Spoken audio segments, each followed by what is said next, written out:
If you want Colts talk all year long, you're in the right place. Fires upfield into the end zone. It is caught. Jelani Woods, touchdown. He's going to fire upfield. It's broken up. Tipped and intercepted by the Colts. This is the official Colts Podcast, giving you an updated look at what's new with the Horseshoes. Colts have it. Interception. 2 seconds left, and the Colts are going to win. In the Indiana Union Construction Industry radio studio, let's get the podcast started. This is the Colts official podcast, brought to you by our friends at Wynn Las Vegas. You didn't have any schedule problems in your career ever where you had to work that odd, getting up at 3:30? Nah, I mean, just, sometimes flying back from a Notre Dame road game at 6 a.m., but nothing, I wasn't on TV. I was just going on Southwest Airlines looking like a schmo. Never stocked groceries overnight.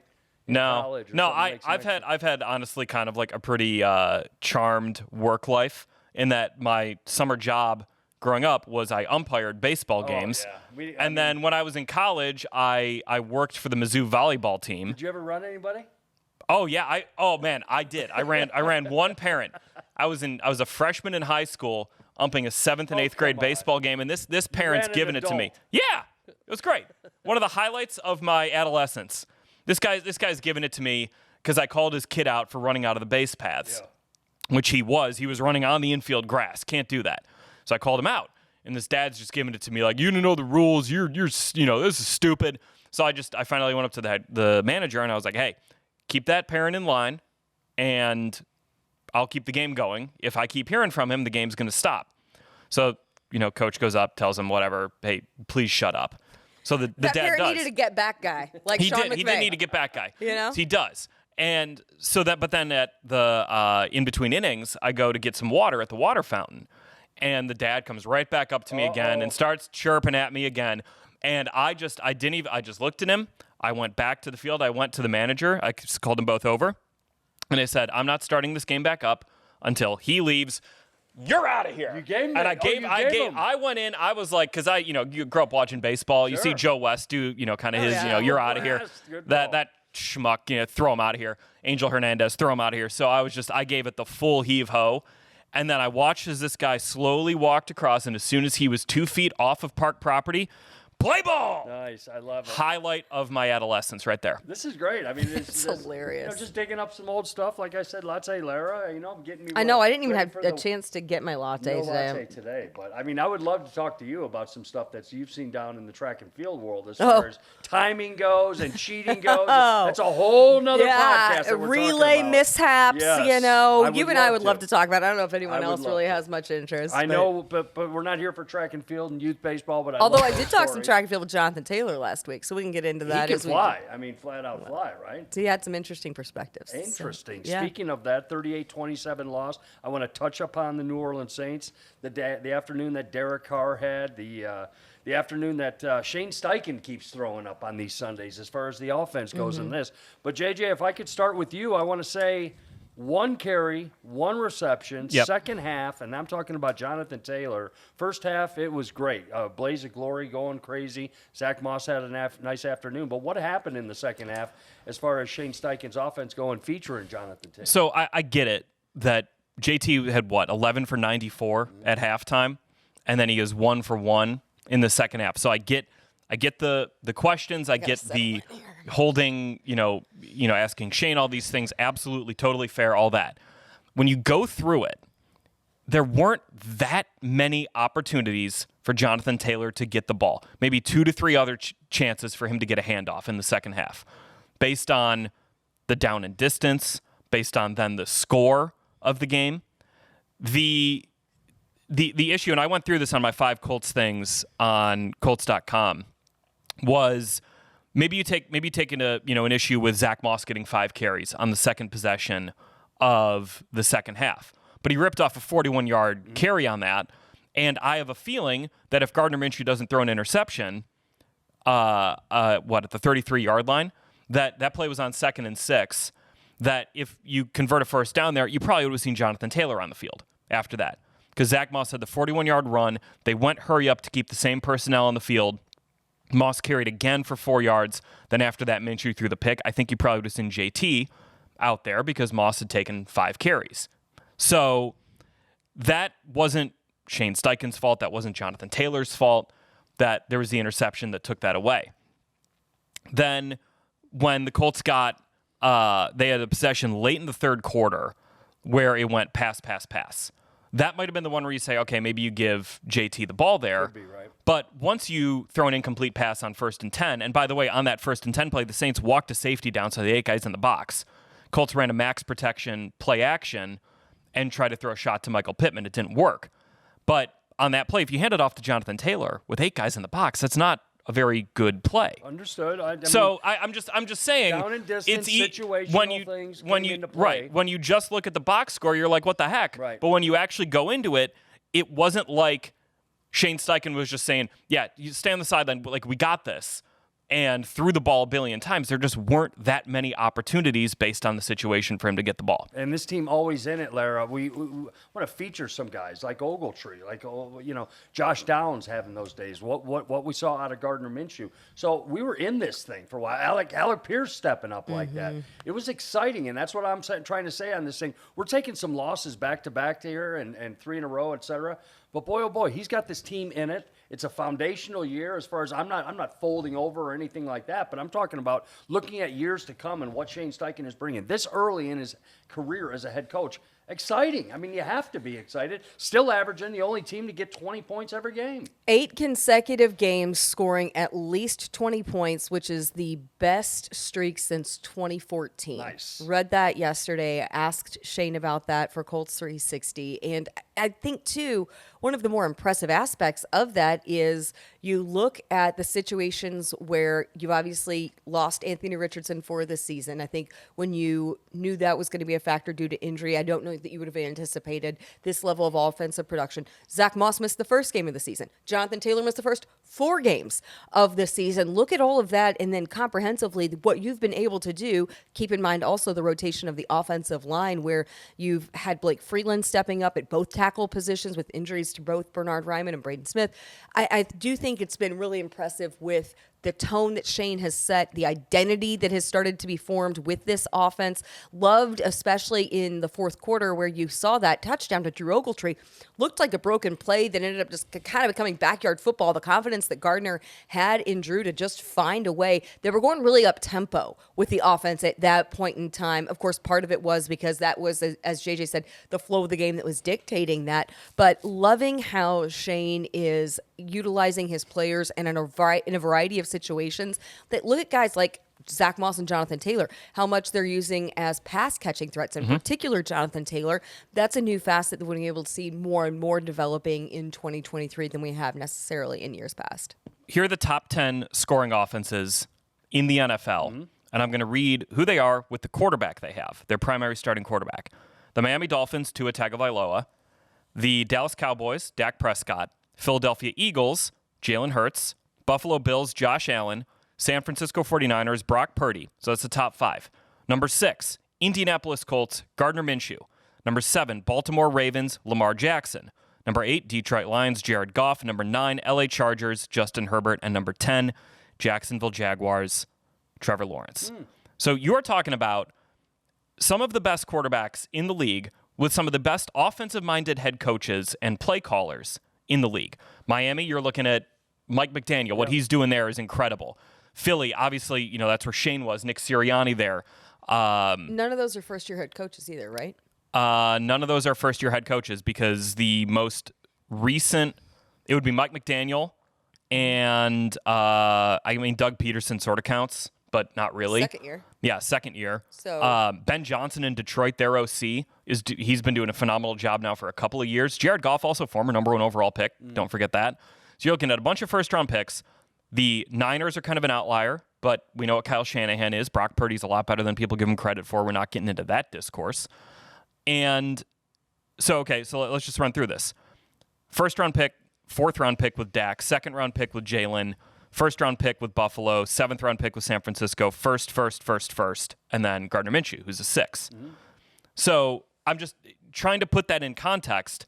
Like if you came into the season and you said, hey, 9 of the top 10 offenses in the NFL are going to be Dolphins, Cowboys, Eagles, Bills, Niners. Like, you get it. And then you throw the Colts in there, you'd be like, wait, what? And like 8 of the 10 teams that you mentioned are playoff bound. I mean, roughly in that area, 8 out of those 10 teams, So that's where you get really encouraged with what Shane is doing. Right.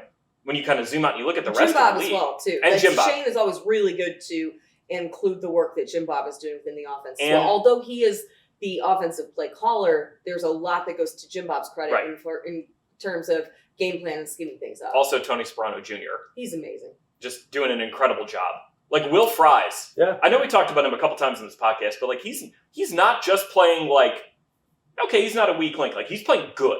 Like, good football. Listen, I'm with you on this, and we don't talk about Will Fries, and that's a good thing. But, Blake Freeland's name was mentioned. I think the job that he's doing on top of Will Fries is doing, and is amazing to think about this. And this offense, and doing it with a rookie tackle who's not afraid to flip-flop. I mean, on both edges. It's like, that's incredible. I mean, on top of everything that we're saying, 3-5, I get the win-loss record.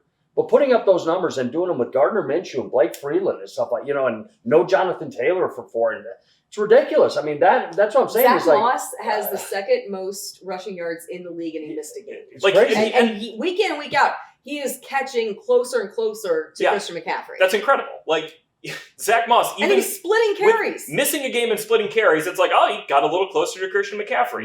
Unreal. I mean, I'm just saying, it's incredible the numbers that this team's putting up with the personnel that's around it right now. And that is what I'm taking away from this stuff. We're going to look ahead too a little bit, but offensively, we spoke of what happened there. Defensively, we had the drama of an NFL game. I want to go to you on this, Larra. I love it. When you see Zaire Franklin, the warrior, running back through the tunnel after the locker room visit, looking at the knee, coming back in, finishing with 14 tackles. Shaq Leonard finishing with 11 tackles. Some big plays. We saw Rodney Thomas, was that a robbery on an interception? Oh. No, it wasn't. Yes, it was. I mean, that sort of thing. But the drama of the defense and playing well and keeping them, keeping this game alive and keeping the fans in the seats saying, hey, we can still squeak this one out. Again, incredible year for Zaire, incredible. And Gus Bradley, I'm sorry, putting up a lot of points on him like that, but still showing some exciting moments, especially during the home games. Zaire Franklin is such an Iron Man, such a warrior, fighting through what he was on Sunday. It's something we talked about afterward in the locker and just asked him kind of how he was doing and if there was any doubt that he was going to do whatever it took to get back out there. Of course not, with the type of season that he's having. Also want to put attention on what DeForest Buckner was able to do on Sunday. He leads the league among all defensive tackles and strip sacks this season.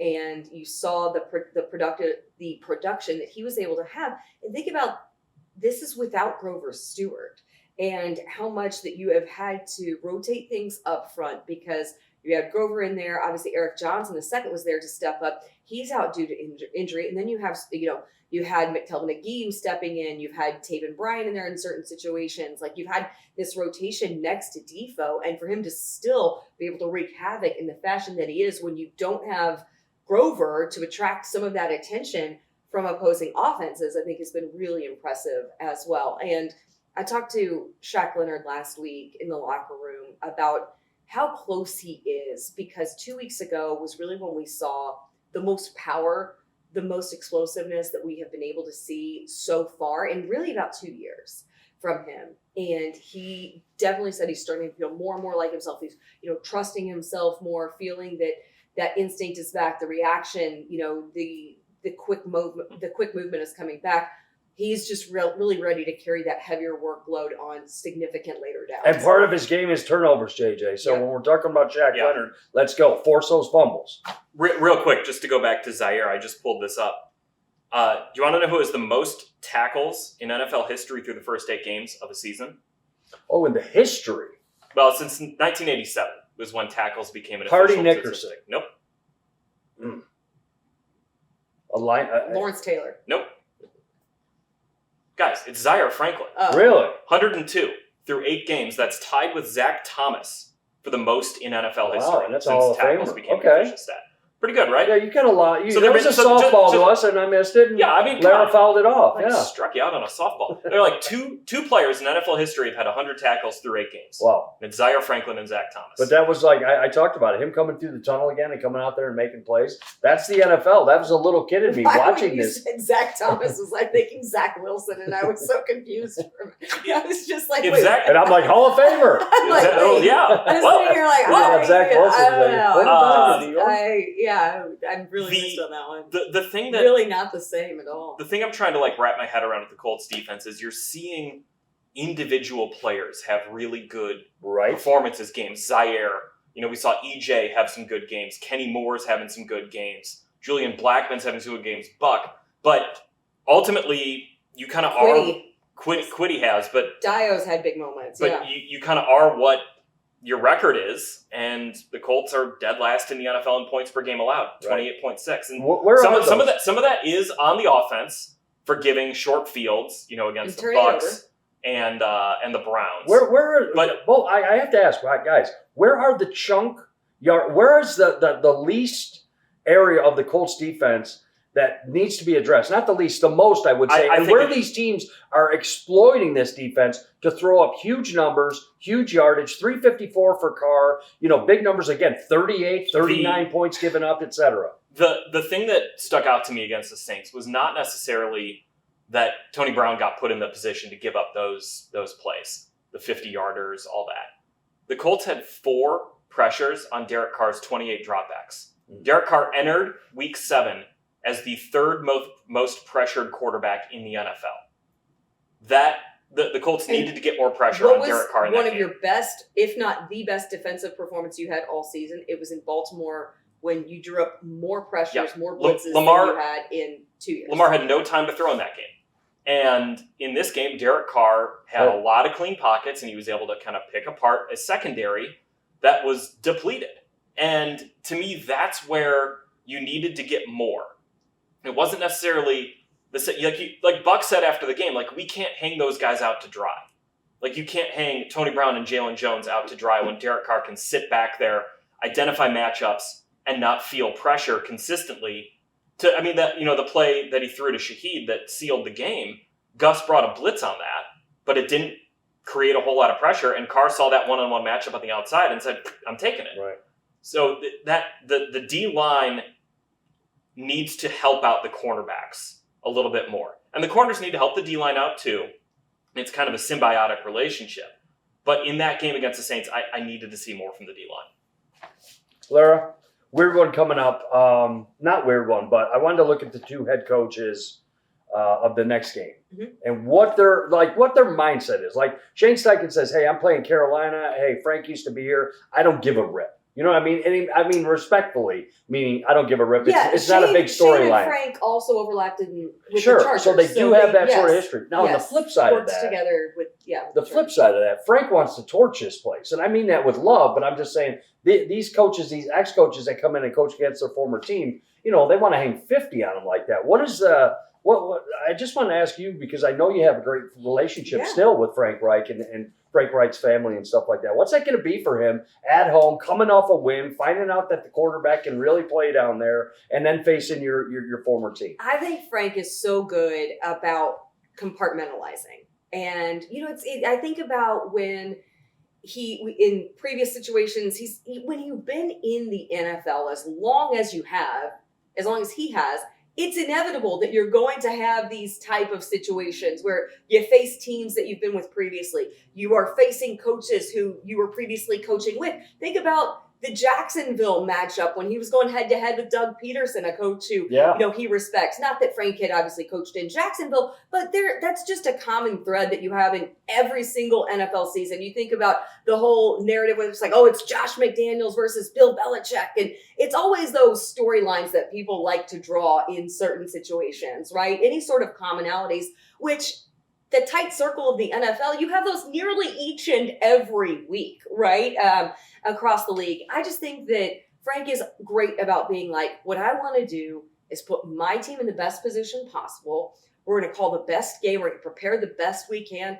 And it's going to be competitive. And he also, as much as Frank is, building something in Carolina and wanting to find success there, wanting his team to be successful there. I also know that he wants Shane to be successful here. He wants the best for those guys in the locker room who he absolutely loves. Think about the amount of time and, just the years and seasons and what they've been through with guys like DeForest Buckner and Shaq Leonard and Zaire Franklin and Jonathan Taylor. I mean, Frank had a hand in drafting the majority of the guys who are the pillars of this locker room. He loves the heck out of, Ryan Kelly and all of those people. So I think that certainly people will draw on their conclusions about certain feelings, this or that. But I ultimately think that just knowing Frank as well as I do and knowing Shane as well as I do, these guys absolutely respect each other and know that, hey, the guy across the field from me is probably going to make me a better coach because I'm going to have to be on top of my game to put my players in the best position to ultimately come out with the result that we want. JJ, winnable games. This team is 3-5. We're talking about going to Carolina, got their first win. Then talking about, which I want to get into with both of you, hey, we're going to flip the switch. Talk about a couple of road games real quick. You come back from Carolina a couple days later, Germany bound for this team. And so I'm saying, you get this thing to 5-5 and beyond after that. Anything can happen. So, just looking ahead in the next couple of weeks particular. Yeah, I think these next two games are big just for where the Colts can be coming out of the bye, right? Like, if you're 5-5 coming out of that bye week where you get a chance to rest, maybe figure some stuff out, particularly on defense, just, putting guys in positions to, maybe not have situations like we saw against New Orleans, you're feeling okay about where this team is in the playoff race. But you drop any one of these two games, and now you're at 4-6, and you're not saying the season's over yet, but that's an uphill climb at 4-6. 5-5 is a lot different. The only thing I keep having people tell me, oh, these games are winnable, and the thing we do need to remember is that the teams the Colts are playing are viewing the Colts as a winnable game too. This is a team that hasn't done enough to say, man, that's it's going to be hard. Every NFL game is hard, and this Colts offense certainly presents a lot of challenges. But Carolina might be looking at us and saying that's a winnable game. New England's looking at us and that's a winnable game, just like we're looking at them and saying those are winnable games. Right, hopeful good weather down there, Larra. Looking forward to going to Carolina and then flipping over the switch and going right to Germany in the next few days. It's a wild week and a half coming. It starts today. It really is. I'm just glad that we don't have to wait until like the second Sunday of December for a bye week this time. Right. Because the Colts had the latest possible bye at least 2 years in a row. Yeah. I can't remember what happened in 2020 because I can't remember that entire season, really. It's a blur. But 21 and 22, we were looking at these latest possible bye weeks. So the fact that your bye week is instead falling at mid-November, I like the look of that too, in terms of getting guys healthy, coming back off the bye, playing at home, going into late November all the way through December to position yourself. Because, it's a winnable schedule moving forward. I think that the Carolina game is nice, too. You get a 4 o'clock kickoff. Right. You got a little later afternoon scenario. And then you come back and, by Thursday night, you're headed over to Germany to face the Patriots in Frankfurt. I'm going to sleep for 3 days straight during the bye week. Okay, I'm wrapping things up now. Tell your twins that. No. Okay, yeah, I'm going to drop them at daycare, and then I'm going to go home and sleep. Okay. A couple of questions for you guys, and we're going to call it quits because we're coming back next week after a win in Carolina. Would you ever go back to doing weather or morning television anytime? Just think about it. Whatever happens in the NFL, and I know you're at a different place, but would you ever a Good Morning Football or something like that? Is it like get up at 3 o'clock in the morning and go to work? What I never did weather. I'm not qualified to do weather. You have to have a meteorological certification. Oh, bullcrap! I've heard you in the morning go, "Hey, it's going to be a nice day. It'll be a busy day." Larra, Overton, and safe drives. The more. Well, are you hinting at something, Jeffrey? No, are you trying to usher me out? Is this hey, take a hint, lady? Not at all. But shut the door. Would you do it again? Because I'm coming back to you. Don't. No. Well, you and I had always flirted with the idea of having our own morning show. Hi, I think everybody. we should. I know. Welcome to Good Morning Indianapolis. I think it is a show actually up there, but I'd have perfect hair and it would have person. Only putting for makeup and you. hair Oh, on. you're the only person I'm getting up And then early today, for. let's go to the Salvation Army. What's on the coffee cups that you guys have? Oh, pictures of us both, just cheesy. And, Oh, yeah. Maybe touching heads like, they get their coffee in the morning. They're so Oh, we've got some. zany. Hold on, Yeah. we've got some great promo shoots too. I wonder if I can pull those up. I have quickly seen those enough. promo shoots. They are fantastic. Back You, to you, back. you won't Yeah, even have, that's don't even have to exactly get new right. ones. Yeah. Yeah. Yeah. Now Oh, we're gonna bring they're in- like in front of our skyline over here too, so Yeah. it's like a Coming up perfect next, little. we're going to Okay. talk to Cindy from the Indy Humane And it's Society. cooking with Carol coming I up love it. later. We got you know, dogs in here today. So and this isn't a Colts themed morning show. This is just you guys no, doing the morning no, show. This is brought to you by some auto dealership and All right. stuff Yeah. like that. This Yeah, is yeah. off the NFL trail. A We're working on a deal whole right now. play presented that's done by with Toyota dogs. Muncie. We're working on 6 months NFL and 6 months off the NFL beat. And coming Perfect. back, Larra, Overton, and I morning show. What do I you would watch it. Okay, will you ever go back to umpiring? Serious question. You know what? Hey, you could. I could. I'd be better than Angel Hernandez. I would go back only if like when my kids are in like T-ball or Little League, only if there was like an emergency. It's like, we would have an umpire. Gotcha. Because, man, I've forgot a lot of stuff about the rules of baseball since I stopped umpiring. I think that parent would argue I didn't know him in the first place. Yeah, he would be incorrect. You call your kid safe even though he gets. Yeah. No, honestly, I'd probably be even like harder. So when I was a kid, I had a birthday party, and my dad rented out like a elementary school gym, and we went and played basketball. And my dad called a 3 feet violation on me. Like I was too close to the baseline for the inbound, and he was like refereeing it, and he called a 3 feet violation. And I was like, what is that? And he's like, that's the rule. I was like, it's my birthday. That's on his But birthday. probably good because then I, stickler for the rules when it comes to umpiring. So, I know you ran a guy that was still incredible. There's so much to talk about off the field with you guys in your careers and stuff. Oh, Larra found something. Larra found something. hold on. If you can show the camera. I will. I do want to say about you brought up a. there it is. For our audio listeners, this is why you're going to want to tune into the YouTube show. All right, I got to see this one, Larra. Which one?